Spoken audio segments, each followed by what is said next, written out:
شروع اللہ کا نام لے کر جو بڑا مہربان نہایت رحم والا ہے۔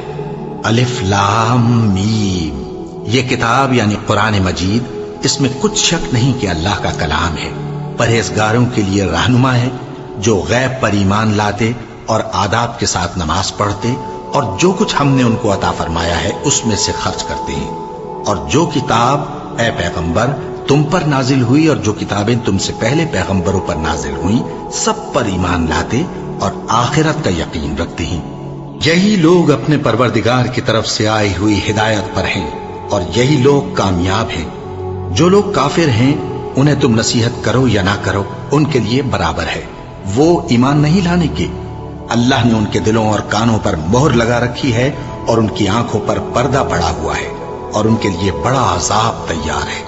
اور بعض لوگ ایسے ہیں جو کہتے ہیں کہ ہم اللہ پر اور روز آخر پر ایمان رکھتے ہیں، حالانکہ وہ ایمان نہیں رکھتے۔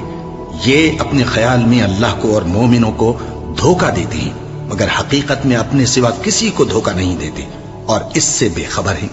ان کے دلوں میں کفر کا مرض تھا، اللہ نے ان کا مرض اور زیادہ کر دیا اور ان کے جھوٹ بولنے کے سبب ان کو دکھ دینے والا عذاب ہوگا۔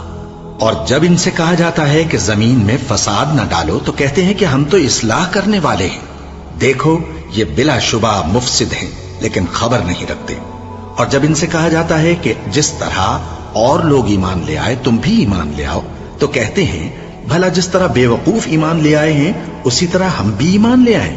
سن لو کہ یہی بے وقوف ہیں لیکن نہیں جانتے۔ اور یہ لوگ جب مومنوں سے ملتے ہیں تو کہتے ہیں کہ ہم ایمان لے آئے ہیں، اور جب اپنے شیطانوں میں جاتے ہیں تو ان سے کہتے ہیں کہ ہم تمہارے ساتھ ہیں، اور مسلمانوں سے تو ہم ہنسی کیا کرتے ہیں۔ ان منافقوں سے اللہ ہنسی کرتا ہے اور انہیں مہلت دیا جاتا ہے کہ شرارت و سرکشی میں پڑے بہک رہے ہیں۔ یہ وہ لوگ ہیں جنہوں نے ہدایت چھوڑ کر گمراہی خریدی، تو نہ تو ان کی تجارت ہی نے کچھ نفع دیا اور نہ یہ ہدایت یاب ہی ہوئے۔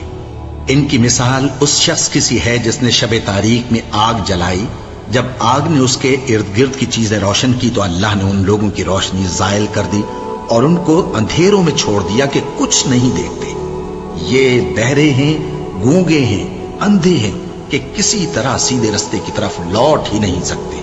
کیا ان کی مثال میں کسی ہے کہ آسمان سے برس رہا ہو اور اس میں اندھیرے پر اندھیرا چھا رہا ہو اور بادل گرج رہا ہو اور بجلی کوند رہی ہو تو یہ کڑک سے ڈر کر موت کے خوف سے کانوں میں انگلیاں دے لے۔ اور اللہ کافروں کو ہر طرف سے گھیرے ہوئے ہے، قریب ہے کہ بجلی کی چمک ان کی آنکھوں کی بصارت کو اچک لے جائے۔ جب بجلی چمکتی اور ان پر روشنی ڈالتی ہے تو اس میں چل پڑتے ہیں، اور جب